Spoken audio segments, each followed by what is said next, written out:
সকালবেলা ঘুম থেকে উঠে ফ্রেশ হয়ে চলে এসেছি নিচে রান্নাঘরে। এখনও কিন্তু রান্নাঘরের কাজবাজ কিছুই হয়নি। দিদি আসবে 6:30 নাগাদ, আর আমি কিন্তু এখন 6টা বাজেনি রান্নাঘরে এসেছি। এই যে মামামের টিফিন করব আর এই দুধটা গরম করব। এই দুধটা বোতলে রাখার কারণ হচ্ছে আমাদের যে ঘোষ দুধ দিতে আসে উনি আসে হচ্ছে 6:30 নাগাদ, আর মামাম যেহেতু 7টার মধ্যে স্কুলে চলে যায় তাই আমি আগের দিনের দুধটা কিন্তু বোতলে করে ফ্রিজে রেখে দিয়েছিলাম। Hello everyone, good morning. তোমরা সবাই কেমন আছো? আশা করি খুবই ভালো আছো এবং ঈশ্বরের আশীর্বাদে সুস্থ আছো। আমিও কিন্তু বেশ আছি। এখন সময় হয়ে গেছে ওই সকাল প্রায় 9টার কাছাকাছি। আমি একদম স্নানটা করে নিয়েছি। আসলে সকাল থেকে না শরীরটা একদমই ভালো লাগছে না, কেমন ম্যাচম্যাচে লাগছে। তাই একেবারে মাথা কিন্তু আমি খুবভাবে ভিজিয়ে স্নানটা করে নিয়েছি। এখন আমি হচ্ছে আমার ঘরের কাজবাজগুলো করে নেব। তাছাড়া বাইরে কিন্তু খুব সুন্দর বৃষ্টি হচ্ছে। মামামকে স্কুলে পাঠিয়ে দিয়েছি, এই সুযোগে আমি কিন্তু আমার ঘরের বেশ কিছু কাজকর্ম রয়েছে সেগুলোই করে নেব। এই যে প্রথমে আমি কিন্তু বেড কভারটাকে তুলে নিয়েছি, আর বেড কভারটাকে তুলে জানালার ওপর বালিশ কাঁথাগুলো রেখে দিয়েছি, আর বাইরে কিন্তু খুব সুন্দর হাওয়া হচ্ছিল। আর তারপরে বেড কভারটাকে আমি কিন্তু ভিজিয়ে রেখেছিলাম, আর এখানে দেখো স্নান করে চলেও এসেছি।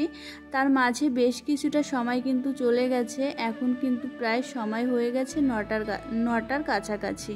আসলে আজ না মা ডাক্তারের কাছে যাবে, তার জন্যে মাম্মামের কাকিমণি রান্নাবান্না করছে। সব কিছু গুছিয়ে দিয়ে আমি চলে এসেছি ঘরের কাজকর্মগুলো গোছাতে। তাছাড়া সকাল থেকে যতই কাজ করি না কেন মনের মধ্যে কিন্তু একটা দুশ্চিন্তা রয়েইছে। আসলে আমরা যারা গৃহবধূরা রয়েছি না, কাজের মধ্যে থাকলে অতটাও কষ্ট হয় না, তবে কাজ যখন না থাকে তখন কিন্তু নানান রকমের চিন্তা ভাবনা অটোমেটিক্যালি মাথায় চলে আসে। তার কারণ আজ হচ্ছে মায়ের অপারেশন রয়েছে, মাও কিন্তু অনেকটা চিন্তিত। তাছাড়া আমরা কিন্তু মাকে সবসময় সাহস দিতেই রয়েছি, কেননা আমরা যদি মায়ের সামনে বারবার আলোচনা করি মা তো ভয় পেয়ে যাবে। তাছাড়া মায়ের তো বয়স হয়েছে আর ভয় পাওয়াটাই স্বাভাবিক। তারপর আবার মায়ের রয়েছে হাই সুগার, হাই প্রেশার, সব মিলিয়ে কিন্তু খুবই একটা বাজে ব্যাপার। তারপরে মা কিন্তু 11টা নাগাদ চলে গেছিল, আর মায়ের সঙ্গে গেছিল মায়ের 2 ছেলে, মাম্মামের পাপা আর মাম্মামের একটা কাকাই। তারপরে মায়ের অপারেশনটা শুরু হয়েছিল প্রায় 12টা নাগাদ। 3টে নাগাদ আমাদের ফোন এলো যে মায়ের অপারেশনটা খুব ভালোভাবে হয়ে গেছে। তবে চিন্তাটা এবার আমাদের সবারই মুক্ত হলো। বন্ধুরা, তোমাদের একটা লাইক কিন্তু আমার এই ভিডিওটিকে আরও 5 জনের মধ্যে পৌঁছে দিতে পারে। তাই তোমাদের কাছে অনুরোধ করছি, আমার এই ভিডিওটি দেখার শুরুতে অবশ্যই তোমরা একটি লাইক দিয়ে দেখা শুরু করো, আর ভিডিওটি দেখার শেষে ছোট্ট করে একটা কমেন্ট করে জানিয়ে যাও আমার ভিডিওটা তোমাদের কেমন লাগলো। হঠাৎ করেই মাম্মামকে স্কুল থেকে নিতে চলে এলাম। আসলে মাম্মামের পাপাই আসছিল, বলল চলো মাম্মামকে নিয়ে আসি। তাই আমিও যেহেতু শাড়ি পরেছিলাম তাই বললাম ঠিক আছে তাহলে চলো যাই। আর স্কুলটা আমাদের বাড়ি থেকে না বেশি দূরেও না। তারপর এখানে দেখো মাম্মাম কতটা খুশি হয়েছে। আর একটা জিনিস লক্ষ্য করেছো, ক্লাসরুম থেকে কিন্তু প্রত্যেকে বেরিয়ে গেছে। আসলে মাম্মামের লেখা দিয়েছিল, একটু বাকি ছিল, সেটা কমপ্লিট করে কিন্তু মাম্মাম তারপরে বেরিয়েছে। আর আমাকে দেখে তো ভীষণ খুশি হয়েছে। তাছাড়া মাম্মাম কিন্তু মাঝে মাঝে বায়না করে, মা সবার মা আনতে যায়, তুমি কেন আমাকে আনতে যাও না। এখন সময় হয়ে গেছে 11:30। মা তো 11টা নাগাদ বেরিয়েছে। তারপরে সকালের খাওয়া দাওয়া করে এখন আমি চলে এসেছি উপরে। আর উপরে এসে কিন্তু মাম্মামকে স্নান করিয়ে দিয়েছি। মাম্মাম নিজে নিজে ভাত খাচ্ছে। আর এই জামা কাপড়গুলো আমি ওই সকালবেলায় ধুয়ে দিয়েছিলাম, মেলার টাইম পাইনি, তাই এখন আমি এই সুযোগে জামা কাপড়গুলো মেলে দিচ্ছি।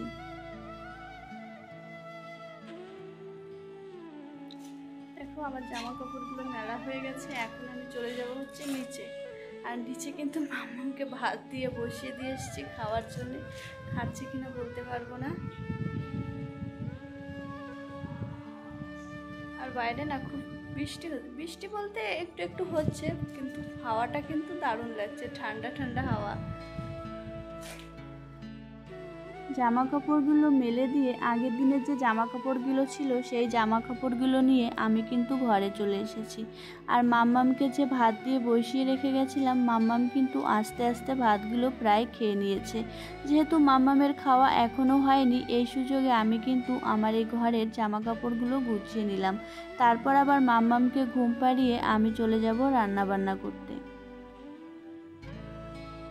আমার যে সকল বন্ধুরা এখন আমার ভিডিওটা দেখছো, অবশ্য আমার চ্যানেলটিকে সাবস্ক্রাইব করনি, সেই সকল বন্ধুদের কাছে অনুরোধ করছি আমার চ্যানেলটিকে সাবস্ক্রাইব করে আমার পরিবারের একজন হয়ে যাও।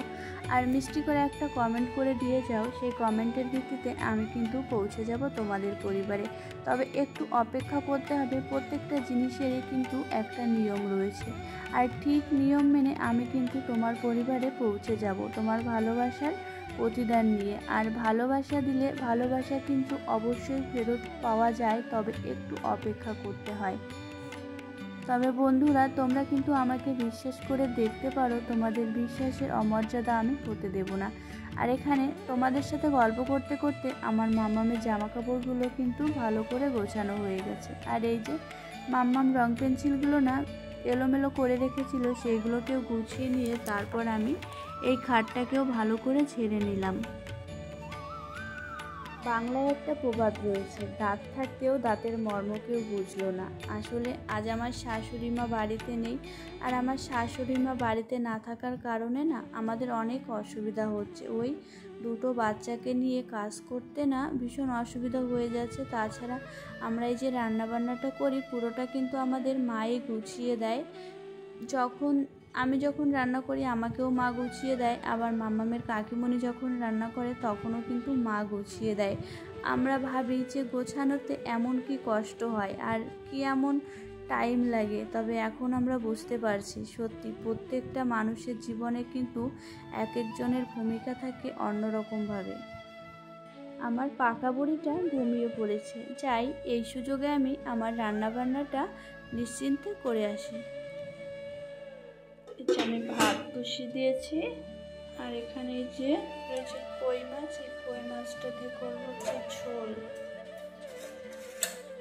আর এখানে যে এই মৌরলা মাছটা রয়েছে, আর ওখানে রয়েছে হচ্ছে বল মাছ।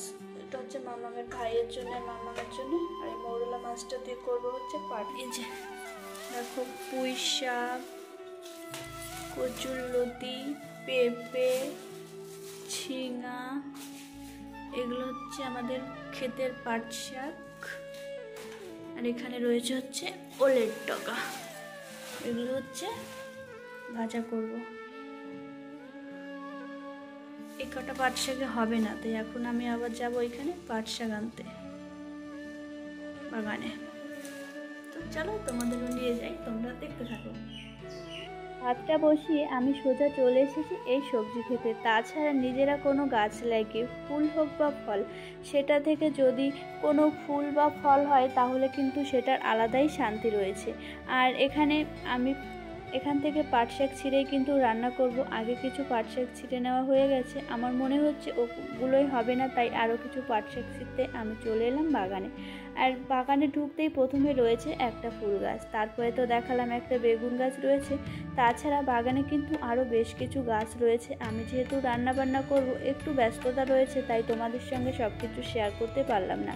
আর এখানে এই যে একটা একটা করে আমি কিন্তু পাট শাক ছিঁড়েছি। তাছাড়া ওই পাট শাকের ডগাটা যদি আমি ছিঁড়ে নিই তাহলে কিন্তু গাছটা বড় হবে না, আর পরবর্তীতে শাকগুলো ছেঁড়াও যাবে না। আর এক একটা করে পাতা ছিঁড়লে ওই শাকটা কিন্তু আরও অনেকটা বড় হবে, তারপরে আরও বেশ কয়েকবার ওই গাছ থেকে ওই পাতাগুলো ছিঁড়ে খাওয়া যাবে। আর ওই আম গাছটাকে দেখতে পেলে তো, এখনও কিন্তু 3 মাস হয়নি আম গাছটাকে লাগানো হয়েছে, তবে আম গাছটা লাগানো যে আমাদের সার্থক হয়েছে সেটা আমরা বেশ ভালো মতনই বুঝেছি। পরে অবশ্যই একদিন আমি তোমাদের আমার এই বাগানটাকে ঘুরে দেখাবো। তারপরে দেখো এখানে আমার রান্নাবান্না হয়ে গেছে। ওলের ডগা ভাজা করেছি কালো জিরে, রসুন আর কাঁচা লঙ্কা দিয়ে, খেতে কিন্তু বেশ ভালোই লাগে। আর এখানে করেছি হচ্ছে ওই মৌরলা মাছ দিয়ে পাট শাক দিয়ে তরকারি বলতে ঝোল ছিল না, কিন্তু সামান্য একটু ঝোল দিয়েছিলাম। আর এখানে এই যে বল মাছ দিয়ে করেছিলাম হচ্ছে মাছের ঝোল, কিছুটা মাম্মামের ভাইয়ের জন্য ভাজা করে রেখেছি, বাকিটা দিয়ে করে দিয়েছিলাম ঝোল। আর এখানে করেছি হচ্ছে কই মাছের তরকারি। তবে আরও একটা তরকারি করেছিলাম, পেঁপের তরকারি, সেটা না তোমাদের সঙ্গে দেখাতে পারলাম না।